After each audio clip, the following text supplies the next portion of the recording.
Thank you, sir, for the kind words, and thank you, Georgina Mani, sir, for entering me as a speaker in this forum. Today I'm discussing about this evaluation of a patient with probable BPH related symptoms. So why this is important is that many of our patients who is coming to our OPD is having symptoms related to the lower urinary tract. Like Jacob sir told, like many of our patients, they are because of they may confuse. They usually come to us and say the symptoms. And some patients, they are most of our CKD patients, they are very much, even if they come to us, and they are very reluctant to reveal the symptoms in our OPD. And this lower urinary tract symptoms is associated with reduced sleep, partial withdrawal, and poor quality of life.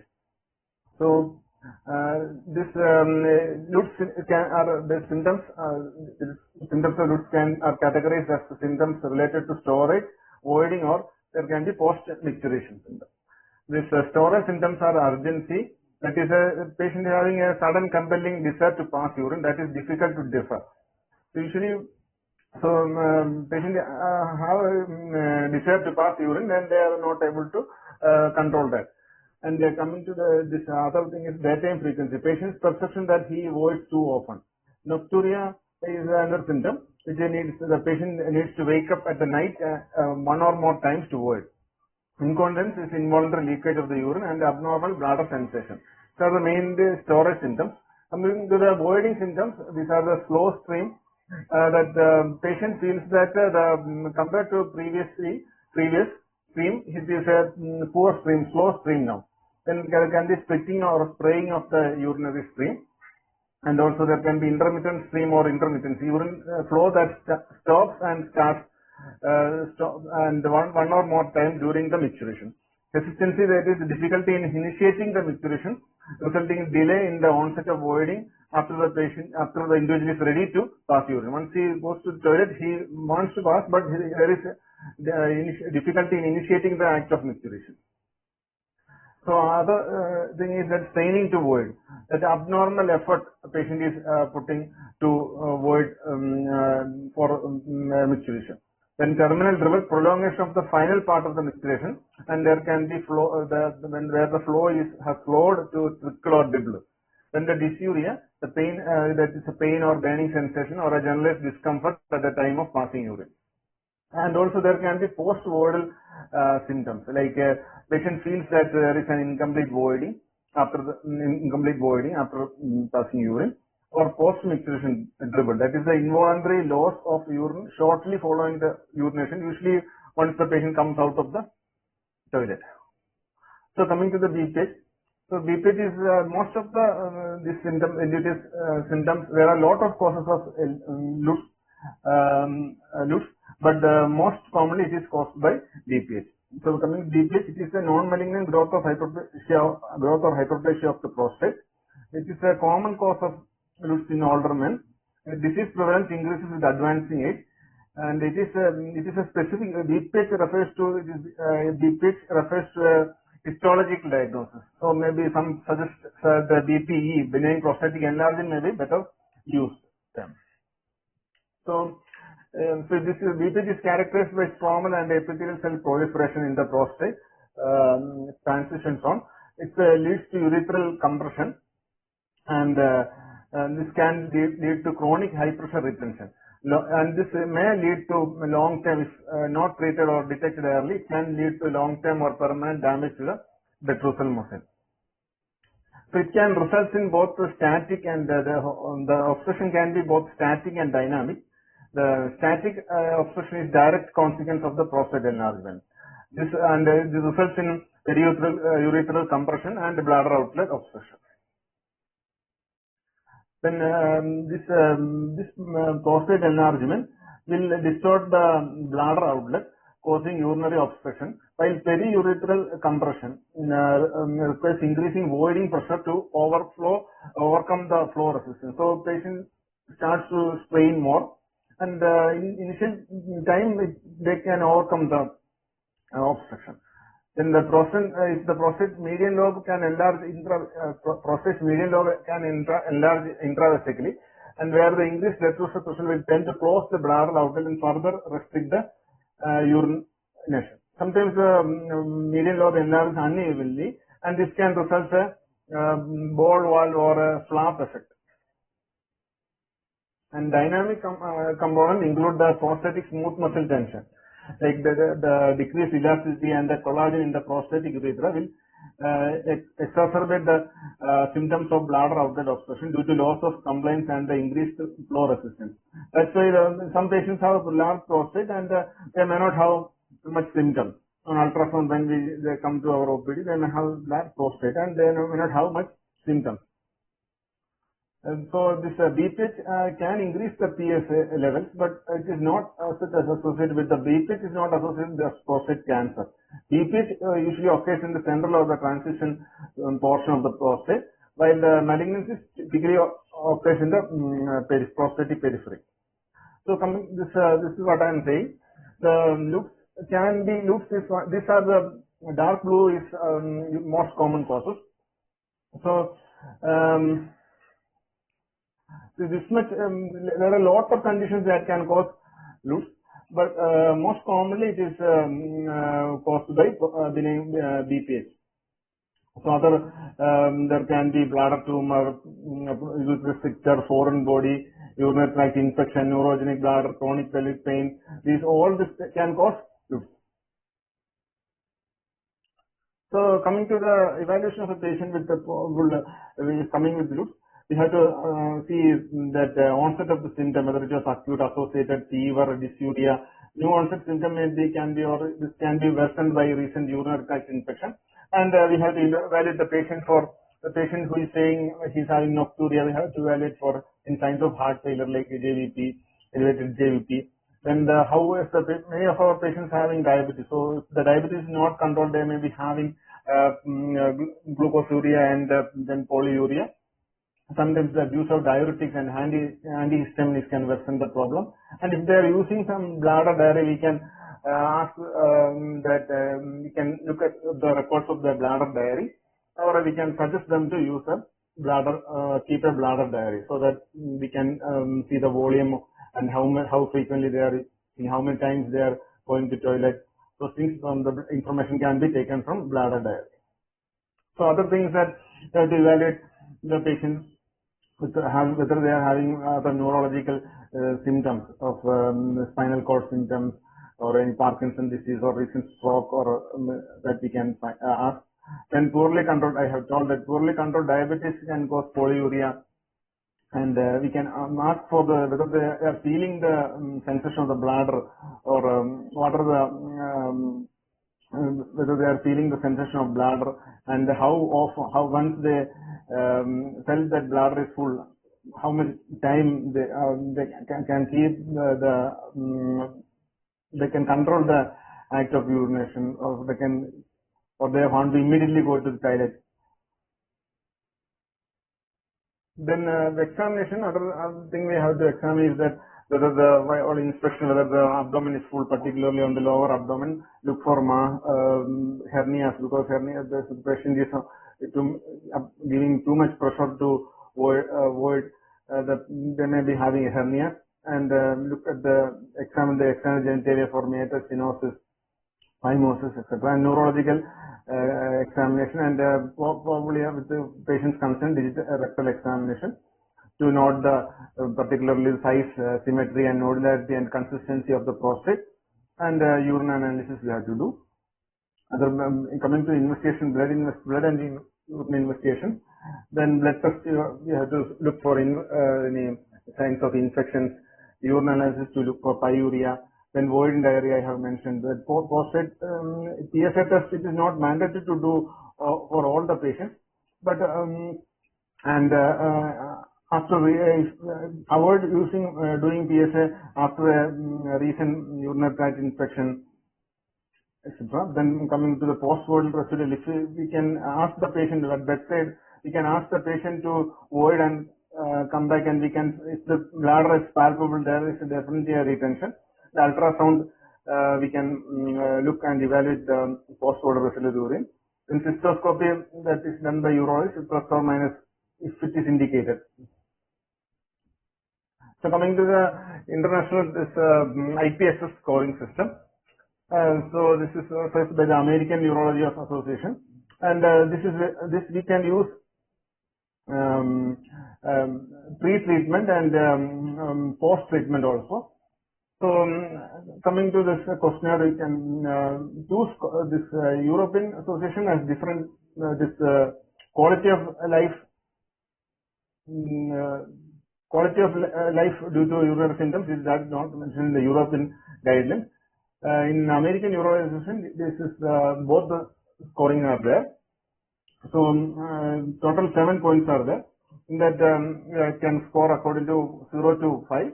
If the score is 0 to 7, it is mild symptoms, and 8 to 19 is moderate symptoms, and 20 to 35 is severe symptoms.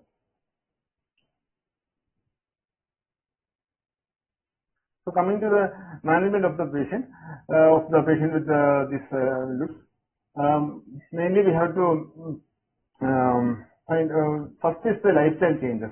Then comes the alpha blockers and 5-ARAs, anticholinergic and beta-3 blockers, and finally the surgical or interventional part.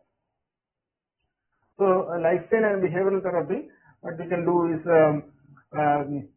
like limit the fluid intake before bedtime or the prior to travel. If patient goes to, if patient plans to go to some function, so they can avoid the fluid intake that time, or before bedtime also they can have fluid by around 6 o'clock. After that they should limit the fluid intake. Then limit intake of caffeine and alcohol. Avoid constipation. Then regular exercise and activity, and if they are overweight, to control weight. Then another thing is that you can do timed voiding, like telling them to urine within around 1.5 to 2 hours. Timed voiding or double voiding. Once the patient went to toilet, then again after waiting for 1 or 2 minutes, again they have to better do void. Another pelvic floor muscle, so strengthening can also be helpful in this patient. So urology evaluation, it is better to suggest urology evaluation, or we have to be a bit cautious in particularly in these set of patients, like patients less than 45 years old, abnormality on prostate examination, presence of hematuria and absence of infection, patients who desire surgical treatment, patient with incontinence, and the patient with severe symptoms, predominant nocturia, and post-water residual urine more than 300 to 400 ml. Coming to the drugs,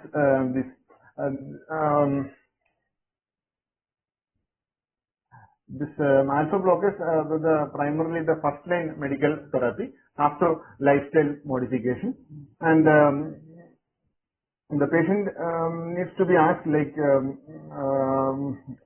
whether how sexually they are active, or how they want to that ejaculatory function, how they have to be that we can ask on history. And primarily the first line drugs is alpha blockers after the lifestyle modification. Initially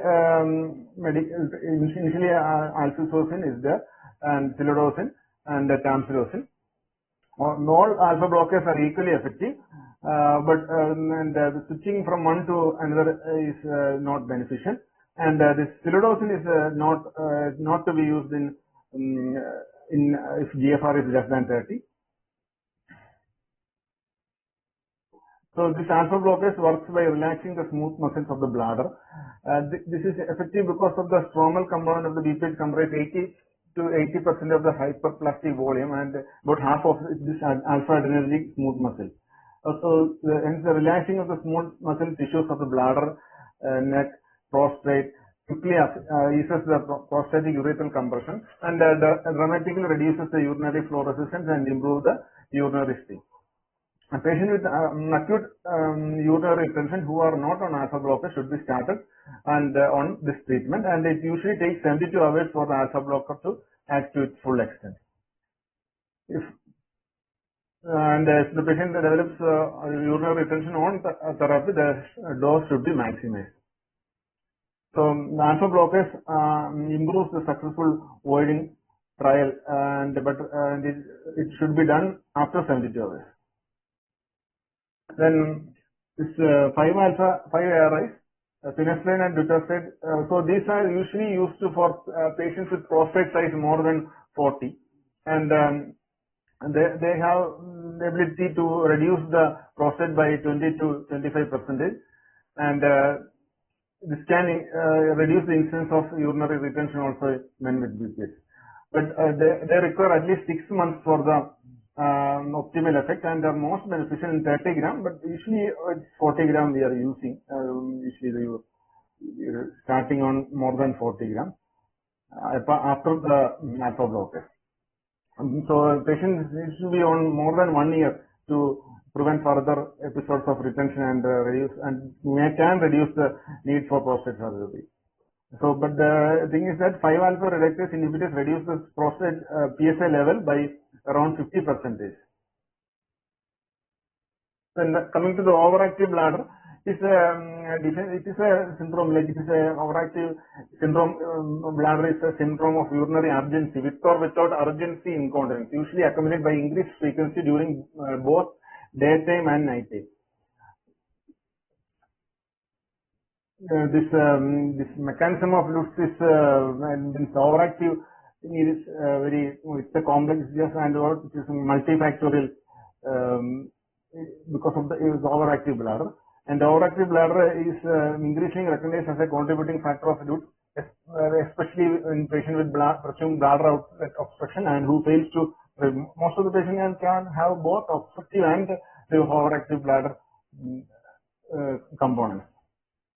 Coming to this anticholinergic drugs, it is darifenacin, that is, it is given as 7.5 milligram daily, and solifenacin. But this has to be used cautiously in patients, in elderly patients, and also in patients who have post-voidal residual urine, significant post-voidal residual urine. That to be cautious in using in these patients, using these drugs. Another drug for overactive bladder is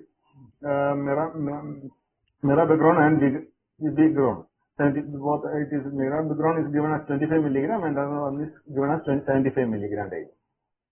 So coming to the patients having mild or minimally, patient is not having BPH may be there, or prostatic enlargement may be there in the ultrasound, but the patient is having minimal symptoms.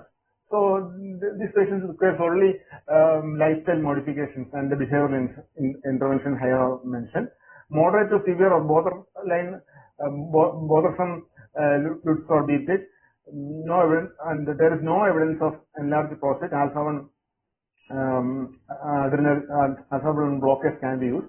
Moderate to severe symptoms when bothersome Lutz or BPH with evidence of enlarged prostate, 5-ARI and alpha blocker have to be used. Coming to because many of the BPH patients may present with urinary retention, and previously it was suggested that when you are having a significant post-voidal residue or bladder is very much full, you have to clamp the catheter, but now they are not suggesting to do that. They are telling to completely empty the bladder. But we have to record the amount of urine drained immediately from the bladder. Suppose if it is the amount of the urine is more than 1,500, that patient may be high chances that they can go for post-obstructive diuresis.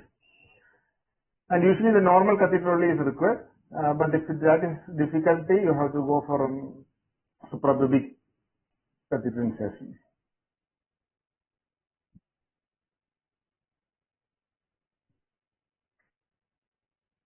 So after catheterization, you have to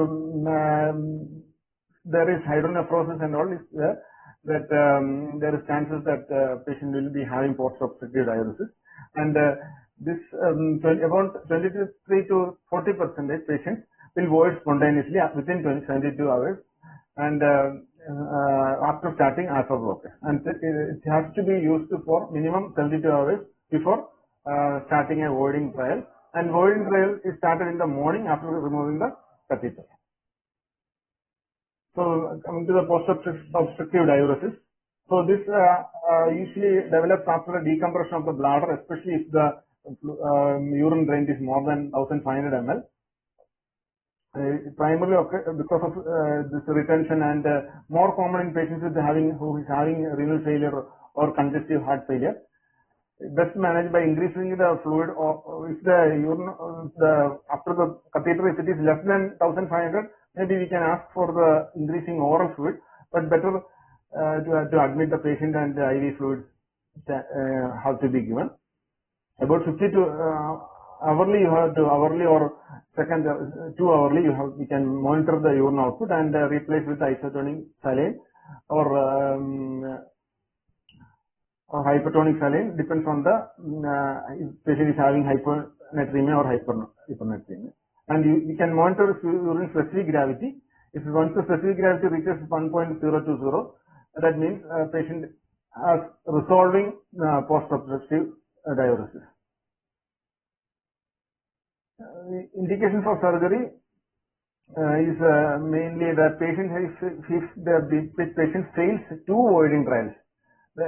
We have to give 2 voiding trials, then only we have to think about surgery. Other indications of surgery are recurrent urinary tract infection, dose hematuria due to BPH, not responding to medical management, recurrent bladder stones, and who is having hydronephrosis and renal failure secondary to BPH. There are a lot of procedures are there. Now, that it can be minimally invasive procedure or prostatic ablative therapy.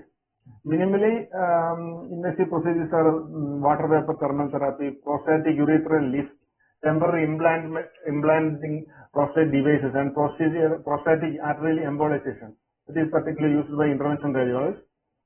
And then prostatic ablative therapies are monopolar transurethral resection, bipolar transurethral resection, then transurethral vaporization of prostate, transurethral incision of prostate, then photoselective vaporization of prostate, and laser enucleation and robotic water jet treatment. So one message or one important thing particularly we are seeing in the ER is that if an elderly patient coming with confusion, so these symptoms, but consider urinary retention and palpate the abdomen for a palpable bladder. If bladder is there, evaluate it and catheterize the patient. These patients, confusion, elderly man coming with confusion, edema with swelling or edema, fatigue, fluid retention, irregular heart rate, the nausea, shortness of breath, weakness. These all can be that only the urinary retention may be a cause for particularly in elderly patient presenting to ER. Thank you.